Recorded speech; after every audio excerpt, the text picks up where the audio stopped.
She was just a cadet from a Deathworld, until the Vorkath. Epsilon 7's apex predator hunted her down, cornered, and outmatched. Mara Thompson ingeniously dismantled her survival gear, crafting a makeshift chemical flashbang that temporarily blinded the beast. In one brilliant moment of human ingenuity, she led the disoriented hunter straight over a ravine edge, transforming from prey to tactical victor. In the faculty lounge of the Galactic Alliance Academy, perched on the outer edges of the Orion Arm, Senior Instructor Zorak Peel stared with dismay at the holographic profile floating above the meeting table. The translucent blue image showed a human female, short by the standards of most Alliance species at barely 170 centimeters, small, soft-looking, and lacking any natural armor or apparent defensive capabilities. Her name was Mara Thompson. "Absolutely not," Peel said, his dorsal plates flexing with irritation. "I refuse to babysit one of these walking biological hazards." Academy Commander Mandervox's 4 eyes blinked in sequence, a sign of weariness Peel had come to recognize over the years. "The Alliance Council has mandated human integration. Zorak, this isn't open for debate. Integration is one thing. Sending them into wilderness survival training is suicide, or homicide, depending on how you look at it." Peel's claws tapped an agitated rhythm on the polished surface of the table. "They're soft bodies, no exoskeleton, no supplementary limbs, minimal sensory capabilities. Their only remarkable feature is being riddled with microbes." Another instructor, Kylix, tilted her eye stalks toward the profile. "Their entrance assessment scores are unusual. Thompson scored in the 98th percentile. "Because she hacked the simulation," Peel snapped. "That was never proven," Mandervox said quietly. "Our systems detected no tampering." Peel's plates rattled, the equivalent of a disgusted snort. "It's been 372 cycles since humans joined the program. 372 cycles of malfunctioning equipment, mysterious technical difficulties, and inexplicable survival rates. Which is precisely why you're the perfect instructor to evaluate Cadet Thompson." Mandervox's tone made it clear the discussion was over. "You've spent 23 cycles training dangerous species. If anyone can determine whether humans genuinely belong in our program, it's you." "Fine." Peel rose from his seat, towering over the table at his full height of nearly 3 meters. "But when this soft skin dies on Epsilon 7, I want it officially noted that I advised against this folly." Mandervox made a gesture of acquiescence. "Your objection is noted. Instructor, Cadet Thompson will report to Northern Landing Pad 7 tomorrow at first light. The survival exercise will proceed as standard. 5 planetary rotations. Solo deployment. Minimal equipment." As the meeting dispersed, Peel lingered to study the profile more closely. Thompson's expression was unnervingly confident. Those small, exposed teeth bared in what humans called a smile. Her service record showed several commendations from basic training, but also numerous conflicts with simulation equipment. Notes from her previous instructors ranged from unexpectedly resourceful to possibly dangerous. 23 cycles of training the galaxy's apex predators," Peel muttered to himself. "And they give me a hairless primate with delusions of adequacy." He closed the file with a dismissive wave. This would be a learning experience, not for the human, but for the Alliance Council.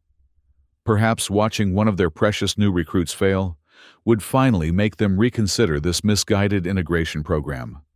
The human was already waiting when Peel arrived at the landing pad the next morning, her environmental suit sealed against the station's atmosphere.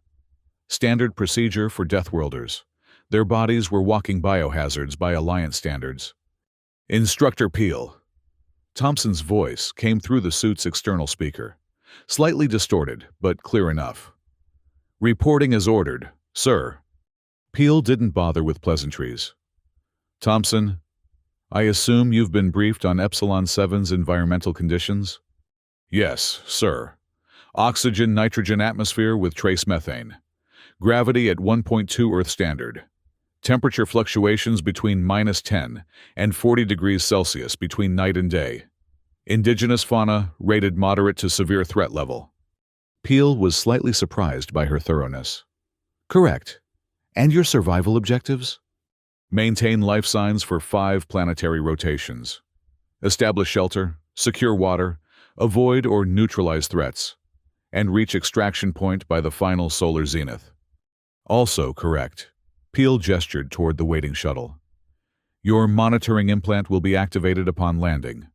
Standard protocol.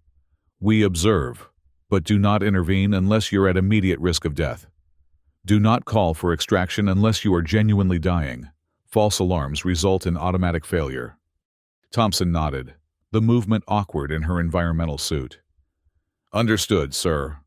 I doubt that, Peel said flatly.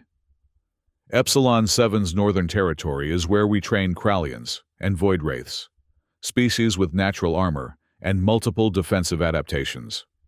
The environment will kill you before the wildlife does.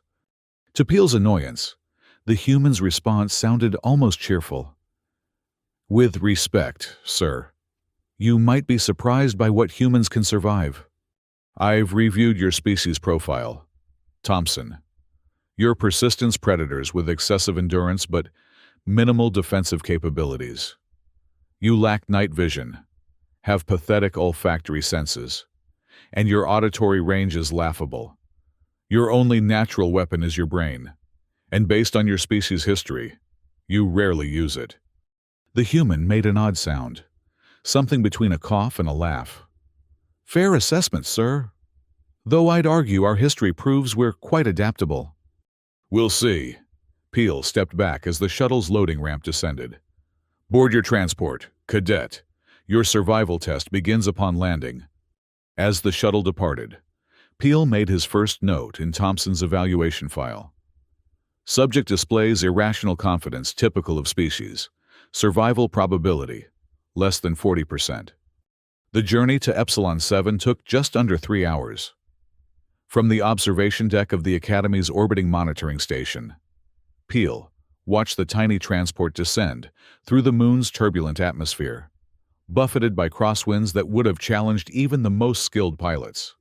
To his mild surprise, the landing appeared smooth. Touchdown confirmed, reported the technician, manning the tracking systems.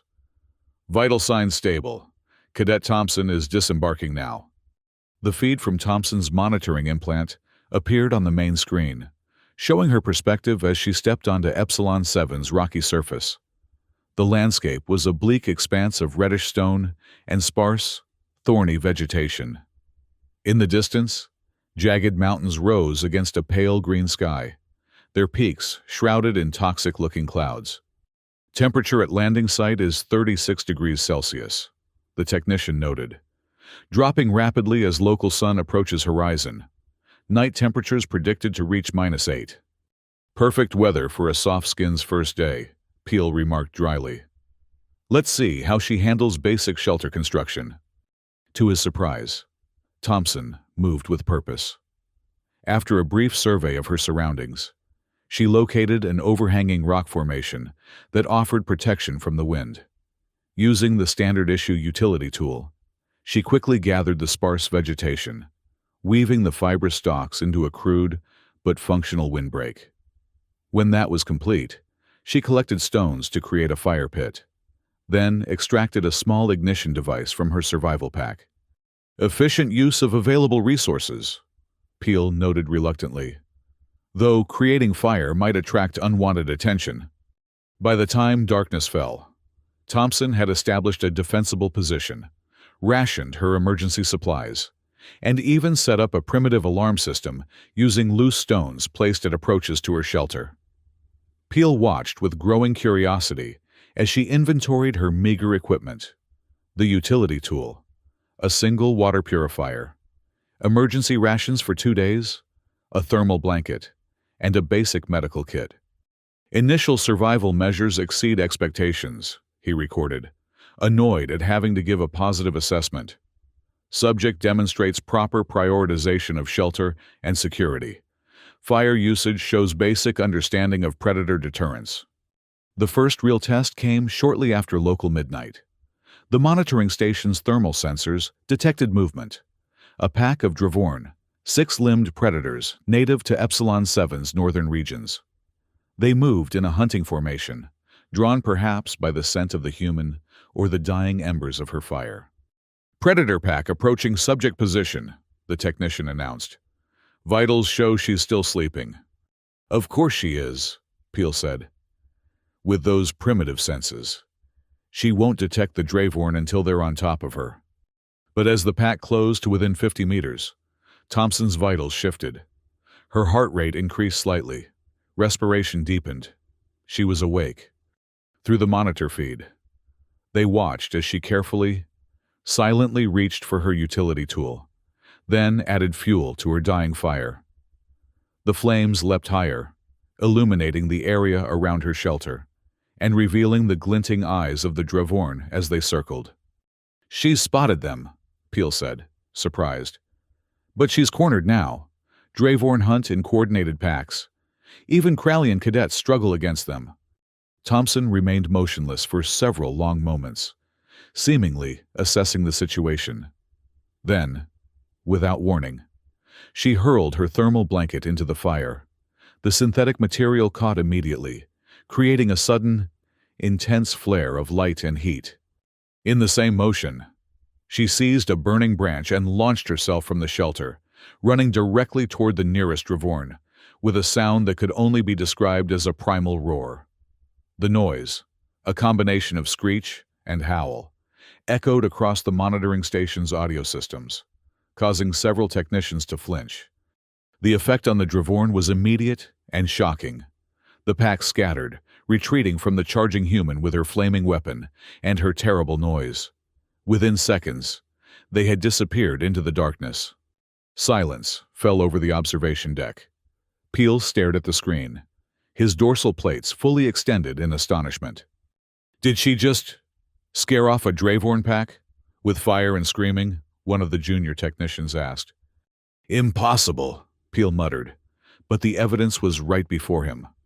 Thompson returned to her shelter, calmly rebuilt her fire, and settled back into her rest position as if nothing extraordinary had happened. After several minutes of stunned silence, Peel added to his notes. Subject uses surprise as a weapon, employs psychological warfare tactics against predators, demonstrates understanding that unfamiliar threats can trigger retreat response in even apex hunters. He hesitated, then added, survival probability reassessed, 65%. The second day brought new revelations. Thompson woke at first light and immediately began expanding her survival operation. She located a water source, a small stream half a kilometer from her shelter, and deployed her purifier. After securing water, she began a methodical exploration of the surrounding area, marking her path with small cairns of stones. By midday, she had identified several edible plant species, correctly, according to the station's botanical database, set up 3 simple snares for small prey, and reinforced her shelter against the violent windstorms that swept through the region each afternoon. She's not just surviving, noted one of the observing instructors who had joined Peel. She's establishing territory. Most cadets focus solely on making it through each day. Peel reluctantly agreed. Humans evolved as nomadic hunters. Territory establishment is instinctive for them. The afternoon brought an unexpected development. As Thompson was returning to her shelter, she encountered an injured juvenile mollusk, a harmless herbivore native to Epsilon 7. The creature had somehow become trapped in a narrow crevice, its leg broken. Its mother paced nearby, clearly distressed but unable to help. Standard survival protocol dictated non-interference with native wildlife, unless it posed a direct threat. Yet Thompson immediately set down her gathered supplies and approached the trapped juvenile. What is she doing? Peel leaned forward, perplexed. There's no survival advantage in this interaction. With patience and care, Thompson worked to free the juvenile mollusk, speaking in soft tones that seemed to calm both it and the anxious parent. Once freed, she used components from her medical kit to fashion a crude splint for the broken leg. "She's wasting medical supplies," Peel noted with disapproval, "on a non-sentient species that offers no strategic value." Yet, he couldn't deny his fascination as Thompson completed her task and backed away, allowing the mother mollusk to approach its offspring. The reunion was brief, but touching, the two creatures pressing their sensory appendages together before slowly moving away. Thompson gathered her supplies and continued to her shelter, seemingly satisfied despite having gained nothing from the encounter. Peel's new note was more measured. Subject demonstrates unexpected altruistic behavior toward non-sentient species. Possibly indicates psychological need to exert control over environment through assistance rather than dominance. Alternatively, may suggest empathetic capacity exceeds typical survival parameters. That evening, as Thompson prepared for her second night, something changed in her demeanor. The monitoring implant detected a spike in adrenaline, and her movements became more deliberate, more cautious. She extinguished her fire despite the dropping temperature and retreated deeper into her shelter, utility tool clutched in her hand. "She's sensing something," Peel said, scanning the thermal readouts. "But our sensors don't show any. Wait." A large heat signature appeared at the edge of their scanning range, moving slowly but purposefully toward Thompson's position. "Vorkath," the technician identified it immediately. "Adult male, based on size." Peel felt a chill along his spine plates. Vorkath were solitary apex predators, more dangerous than Dravorn packs. They were intelligent, patient, and methodical killers with highly developed senses. Even senior cadets from predator species were not expected to confront a Vorkath directly. "How did she know?" one of the observers whispered. "Our sensors only just detected it." "Unclear," Peel admitted. "But she's in serious trouble now. Her previous tactics won't work on a Vorkath. They're not easily startled, and they hunt primarily through scent and infrared sensing, not vision." They watched tensely as Thompson remained motionless in her shelter. The Vorkath approached with the confidence of an experienced hunter, following what must have been her scent trail from earlier in the day. It paused occasionally to taste the air with its sensory tendrils, inexorably closing the distance to Thompson's position. "She should call for extraction," one of the junior technicians said. "This is beyond reasonable test parameters." "That's her decision to make," Peel responded, though he found himself strangely concerned for the human's safety. "She still has options." As if hearing him, Thompson began to move, not away from the approaching predator, but in a different direction entirely. She gathered specific items from her supplies: the water purifier, a portion of her rations, the remaining medical supplies, and a small heating element used for warming food. "What is she doing?" Peel murmured. "Those aren't weapons. She can't fight a Vorkath with a ration heater." Working quickly, but quietly, Thompson disassembled the heating element and the water purifier, extracting components from each. She combined these with elements from the medical kit and a portion of her rations, creating something. The observers couldn't quite determine what she was building. "Some kind of improvised weapon," suggested one of the other instructors. "From those components?" Peel shook his head. "Impossible. There's nothing there with sufficient offensive capability." The Vorkath was less than 100 meters away now, moving more cautiously as it approached the shelter. Thompson finished her mysterious construction and slipped out the back of her shelter, moving perpendicular to the predator's approach. She carried her creation carefully, along with her utility tool and what appeared to be the wrapping from her rations, a thin, reflective material. "She's making a run for it," Peel concluded. "Smart move. She can't win in direct confrontation." But Thompson wasn't running away.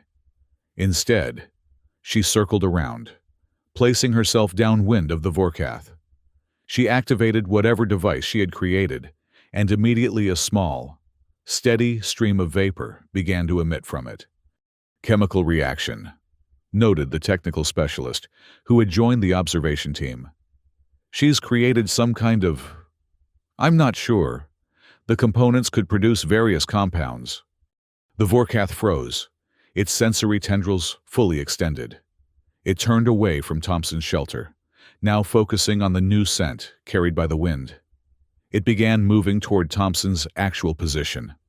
She's drawn its attention deliberately, Peel realized with shock. But why? She has no weapons. Thompson retreated slowly, maintaining distance while allowing the Vorkath to follow. She was leading it somewhere, toward the edge of a ravine that cut through the terrain a few hundred meters from her shelter. As she approached the edge, she worked quickly with the reflective ration wrapper, folding it into an odd, conical shape. The Vorkath closed the distance, its powerful limbs eating up the ground between them. Thompson waited until the last possible moment before triggering her device again. But this time, something different happened. The chemical reaction intensified, and she directed it into the reflective cone. A sudden, bright flash erupted, accompanied by a sharp cracking sound. The light flared directly into the Vorkath's sensitive infrared receptors, temporarily blinding it. The disoriented predator stumbled forward, unable to see the ravine edge. With a startled roar, it plunged over the edge, tumbling down the steep slope. Thompson didn't wait to see if it survived the fall. She immediately destroyed her device, burying the components. Then retreated to her shelter by a circuitous route that took her through a shallow stream, washing away her scent trail. The observation deck was utterly silent. Peel stared at the screen, his professional detachment completely shattered. "Did she just outthink a Vorkath?" someone finally asked.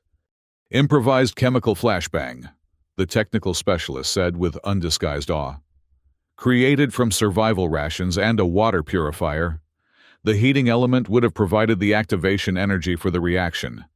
The reflective wrapper focused the flash." Peel could barely formulate his next note. Subject demonstrates extraordinary tactical improvisation. Transformed basic survival equipment into non-lethal weapon, effective against apex predator. Deliberately manipulated predator's hunting instincts and sensory capabilities. He paused, then added, "Survival probability reassessed, 95%. The remaining 3 days of Thompson's survival test were almost anticlimactic. She relocated her shelter after the Vorkath encounter, established a new perimeter, and continued her methodical approach to resource gathering and territory security. She encountered other wildlife, but nothing as dangerous as the Vorkath, and demonstrated consistent good judgment in each interaction. On the 5th day, as she made her way to the extraction point, Peel decided to join the retrieval team.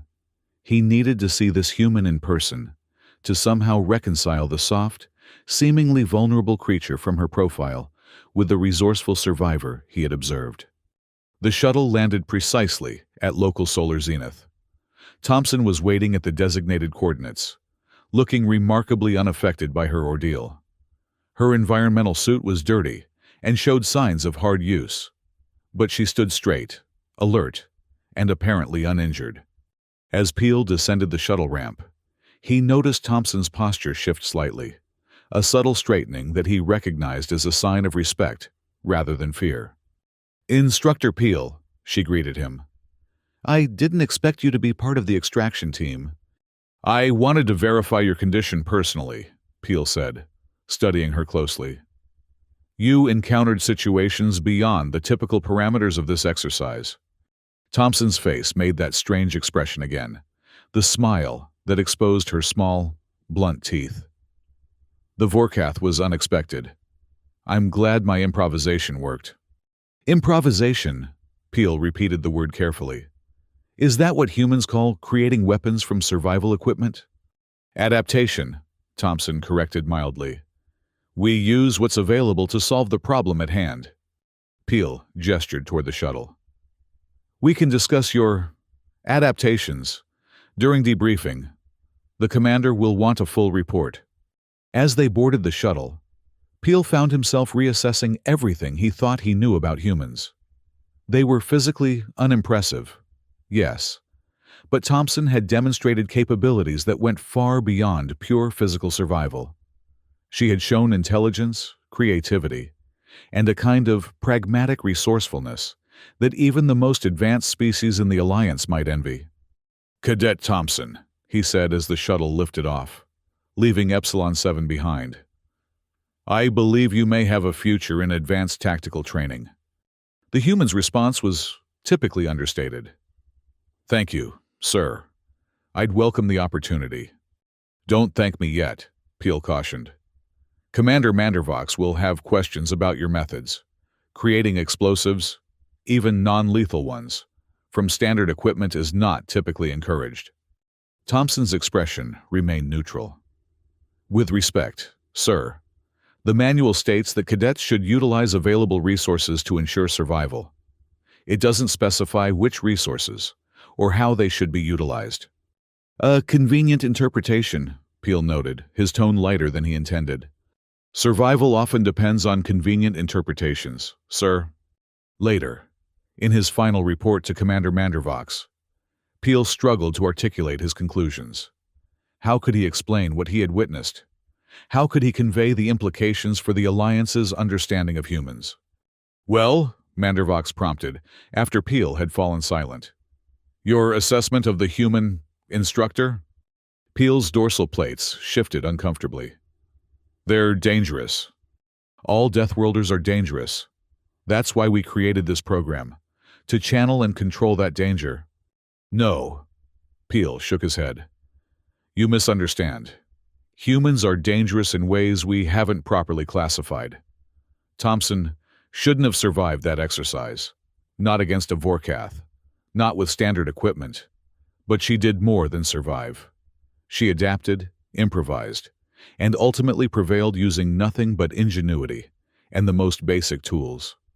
Mandervox's 4 eyes blinked in sequence. "Are you suggesting all humans possess these capabilities?" "That's just it. I don't know. Their physical parameters are unexceptional. Nothing in their biological profile explains what I witnessed. Yet Thompson showed abilities that would be remarkable in any species."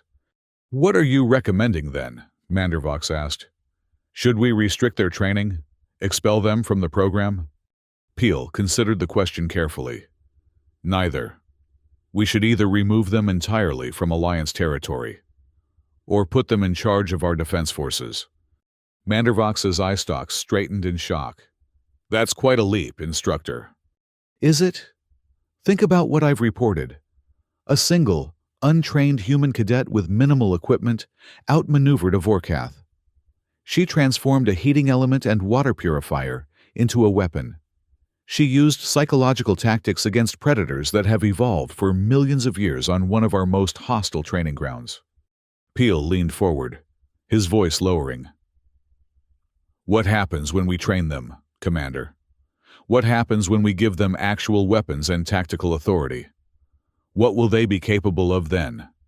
The journey back to the Academy was surprisingly pleasant. Thompson chatted amiably with the shuttle pilot, discussing the technical specifications of the craft with an enthusiasm that seemed at odds with someone who had just spent 5 days fighting for survival on a hostile moon. Peel observed this interaction with growing fascination. Humans were contradictions, physically vulnerable, yet incredibly resilient, seemingly fragile but capable of feats that defied explanation, technologically advanced, yet reliant on primitive instincts when threatened. "You're quiet, instructor," Thompson noted as they approached the Academy docking bay. "Did I fail some aspect of the exercise?" "Quite the opposite," Peel admitted. "You exceeded all reasonable expectations. The question now is what that means for your future training, and for the Alliance's approach to human integration." Thompson's expression turned thoughtful. "We just want to contribute, sir. Humans have always thrived as part of larger communities. The Alliance represents the greatest community in known space." A community built on mutual need and complementary abilities, Peel pointed out. Until now, we've struggled to identify what humans bring to that equation. And now? Peel considered his answer carefully. Now I believe we've been asking the wrong question. It's not about what specific ability humans possess. It's about your species' capacity to adapt, to transform limitations into advantages. For once, Thompson seemed genuinely surprised by his assessment. That's unexpectedly insightful, sir. Don't sound so shocked. Cadet. 23 cycles of training dangerous species teaches one to recognize potential. As the shuttle docked and they prepared to disembark, Peel made a decision. I'm recommending you for advanced combat training. Thompson. Your performance on Epsilon 7 demonstrated aptitudes that should be developed. Thompson's smile returned, broader than before. Thank you, sir. I won't disappoint you. See that you don't. Peel gestured for her to precede him down the shuttle ramp. The Alliance's perception of humans may well depend on your performance. In the days that followed, Peel found himself revisiting his observations of Thompson's survival test. Something fundamental had shifted in his understanding, not just of humans, but of the Alliance's approach to categorizing species. They had always organized galactic civilization according to biological capabilities, strength, sensory acuity, natural defenses, environmental tolerances. Humans defied such simple classification. Their true strength lay not in any specific biological trait, but in their adaptability, their ability to observe, analyze, and transform their environment to serve their needs. Perhaps most surprising was their capacity for empathy, even in survival situations. Thompson's interaction with the injured mollusk had seemed irrational at first, a waste of precious resources. Yet Peel now wondered if that seemingly unnecessary compassion was somehow connected to human success as a species. Perhaps seeing value in all life, even when it offered no immediate benefit, was part of what made humans so dangerously effective. One cycle after Thompson's return, Peel submitted his formal recommendation to the Academy Command, the creation of a new training track specifically for human cadets, focused on tactical innovation and adaptive response. To his surprise, the proposal was approved with minimal debate. When Thompson reported for her first day of advanced training, Peel noted with satisfaction that 5 other human cadets had been assigned to the program as well. They would form the core of what might become the Alliance's most unconventional and possibly most effective tactical unit. Welcome to Advanced Adaptive Combat, Peel addressed the small group. You're here because each of you has demonstrated capabilities that defy conventional assessment.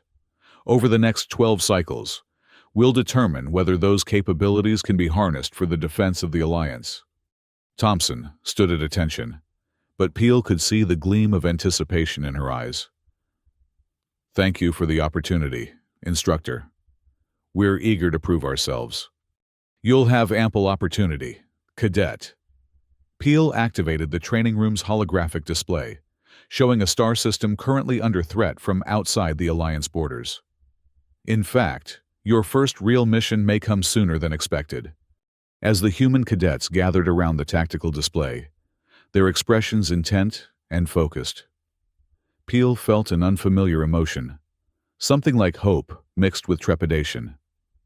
The Alliance was about to discover what humans were truly capable of, for better or worse.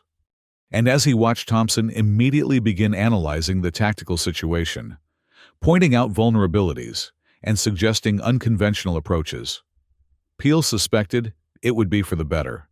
Humans might have evolved on a Deathworld, but perhaps that was exactly the perspective the Alliance needed to face the challenges that lay ahead. The soft-skinned primate with delusions of adequacy had proven herself to be something else entirely, something the galaxy might not be prepared for, but would certainly never forget.